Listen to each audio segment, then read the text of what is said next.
Hey there, and welcome to the Weekend Experience. When you see the blue jersey barriers on the side of the road, it can mean only one thing.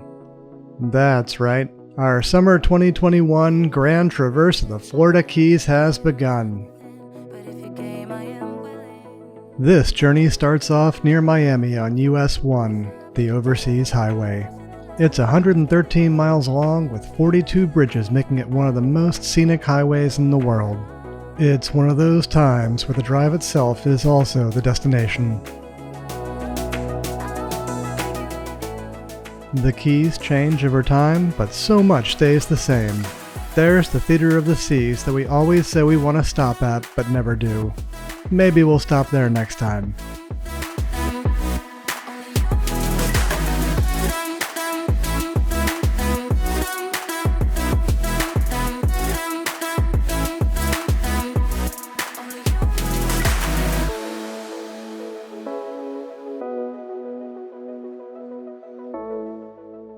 Here we are, coming up on the famous 7 Mile Bridge. Off to the right, you'll see the old bridge. It's under construction at the moment, but it's usually open to foot traffic as a public park. You might also recognize it from the Arnold Schwarzenegger movie True Lies.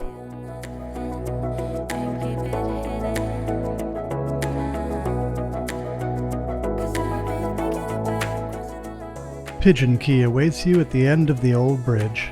It has a restored railroad camp that's being used as a museum.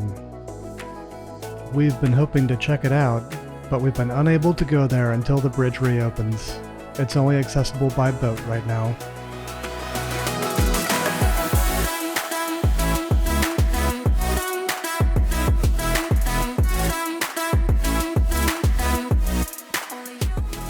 Don't forget to wave to Fred, the most famous tree in the Keys, as you cross the bridge. And here we are at our first stop, the Southernmost KOA. We're here for a couple of days before the official grand opening, so we've got the place nearly to ourselves. I've got to say, they've done an amazing job rebuilding since Hurricane Irma tore through the Keys back in 2017. There are very few places to stay in the Keys with such a great private beach. Going into the water to cool off on a hot summer day feels wonderful. If you're enjoying the video, I'd really appreciate a like and a subscribe. It really does help. If the ocean isn't your thing, how about cooling off in a refreshing pool? Finishing the day with a cold beverage at a bar built out of an old Airstream is great too. If you want to see more of the KOA, make sure to check out our video on it specifically. The link is in the description below. Let's head over to the Green Turtle Inn to see about something for lunch. It piqued our curiosity as it was featured on Diners, Drive-Ins, and Dives.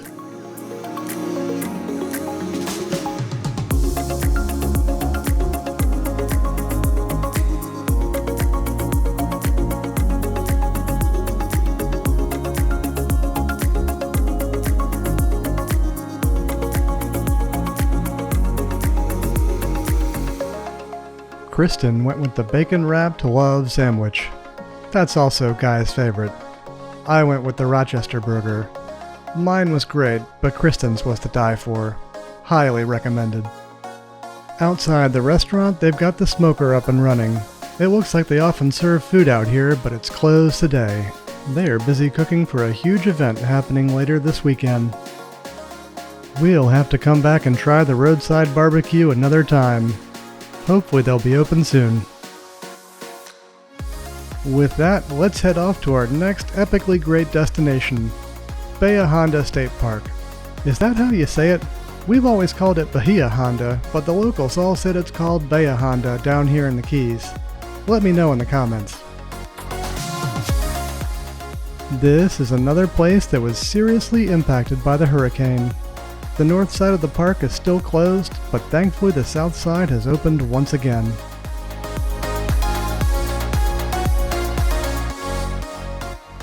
Views like this are why we love the Keys so much. It's hard to believe that places like this exist.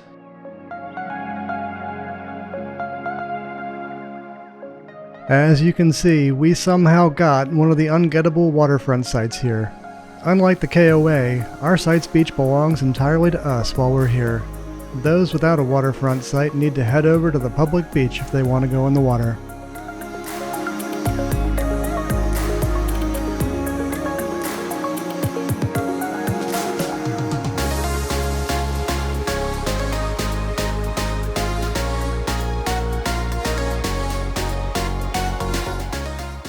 One of the must-do activities in the park is hiking up to the old US 1 bridge. It gives you amazing views that you'd be hard-pressed to find anywhere else.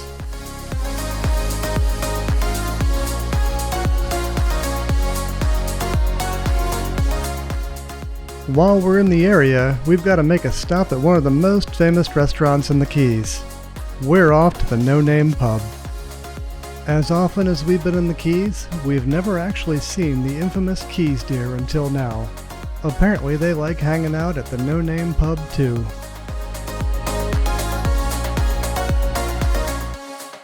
I wasn't sure what to expect, but the place is really crowded. It's quite a bit smaller than I was expecting too.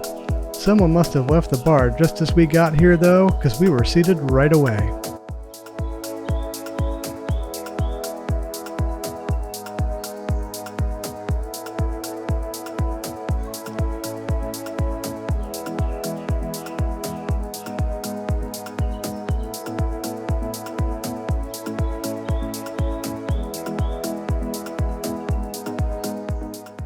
The food really lived up to its reputation. The fried clams were good, but the meathead pizza was amazing.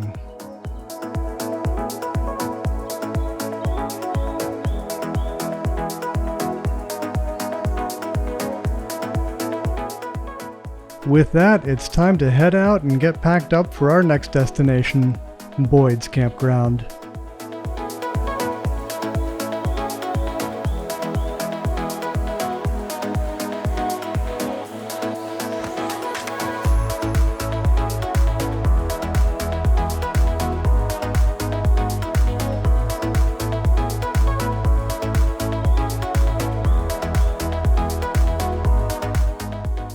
If you're gonna stay at Boyd's, you may as well get a waterfront site.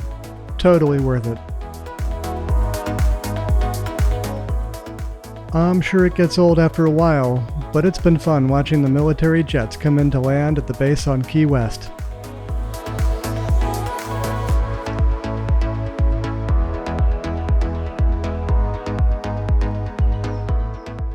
Boyd's reminds me of old school Florida. Maybe that's because it was originally opened in the 60s and it's been run by the same family since then. I highly recommend staying here if you're in the area. We're only here for a short time, but we've got just enough time to get to Sunset and Key West. First up though, we've got to stop by the Flying Monkey for a drink on the way.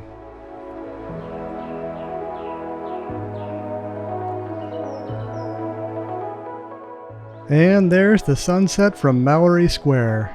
It doesn't get much better than this.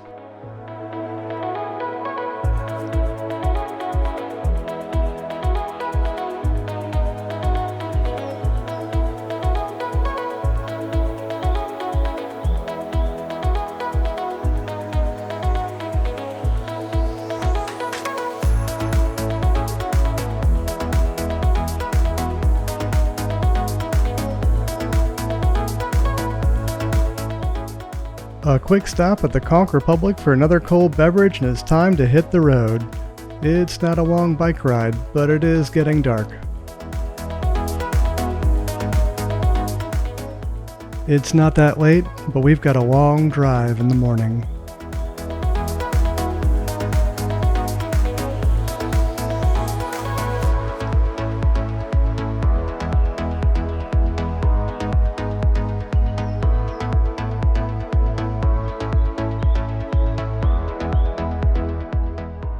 Once again, you see the blue jersey barriers, so that must mean our time in the Keys has come to an end. We'll catch you next time here at the Weekend Experience.